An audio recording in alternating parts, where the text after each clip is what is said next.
We need to tell and engage Muslims in America that feel an urgency, that care about the legacy of whether our children and grandchildren are going to be radicalized by this global jihad, and whether we want to leave behind an Islam that's at home with American ideals of constitutionalism and freedom, or whether it's at home with theocratic ideas. Wow. Securing U.S. safety, President Trump firing up the crowd at CPAC, addressing his plan to keep foreign terrorists out of the United States. Zuhdi Jasser, American Islamic Forum for Democracy, was a part of the CPAC panel on violent extremists, and he joins me now. Can I say, first of all, how nice it is to see you out there? We have been talking to you on this network for years and years and years, and it didn't feel like necessarily people were hearing your message, and it's so thoughtful. It is great to hear you out there.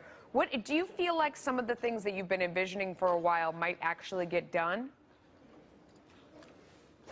Absolutely. I think, Melissa, for the first time, this is my fourth CPAC, but slowly it's been increasing from the university to now the main stage, and it's just an honor to be part of the conservative movement since I was young, but now at this main stage of CPAC, because it's good for them not only to hear a message of what we're against, but finally to start to hear what we're for. I'm the son of Syrian refugees, and my family came here to escape political and religious persecution.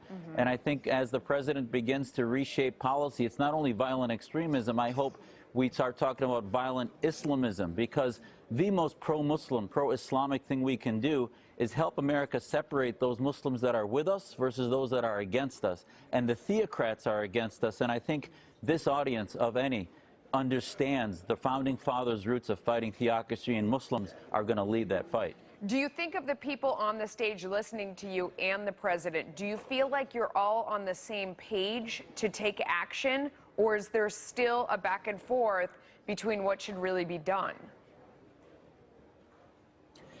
That's a great question. I was with Sebastian Gorka there, who really gets it. He has multiple times said that Muslims need to be at the head of the spear, because this is a Muslim problem that needs a Muslim solution. It is not about demonizing Islam or Muslims. I do think that America is still in an educational process. We've had this 8 years of anesthesia. We've had 8 years of sort of labeling anyone that confronted Islamism, including us devout Muslims, as being labeled as bigots and Islamophobes, that as we start to have this conversation, there's going to be some pushback and back and forth until we start to thread the needle right. So this is the beginning of a conversation that's been long overdue, and finally, 15 years post 9/11, we're beginning to do that. I wanted to ask you about this other story that's going on today, because you're somebody that has identified lethal threats early on. So murdered by a toxic nerve agent, Kim Jong-Nam is the estranged half-brother. He was the estranged half-brother of North Korean leader Kim Jong-Un. He was killed with VX, which is the most toxic chemical weapon ever produced. This is according to Malaysian police. Zuhdi, some things really trouble me about this. For example, that it was intentionally done in public in front of cameras, where there would be cameras, and it would be replayed over and over again. This is a banned weapon of mass destruction. This is potentially North Korea saying, we have this weapon, we're willing to use it in a setting where they're surrounded by civilians. Do you think that this was North Korea sending a very strong message, or am I taking it too far?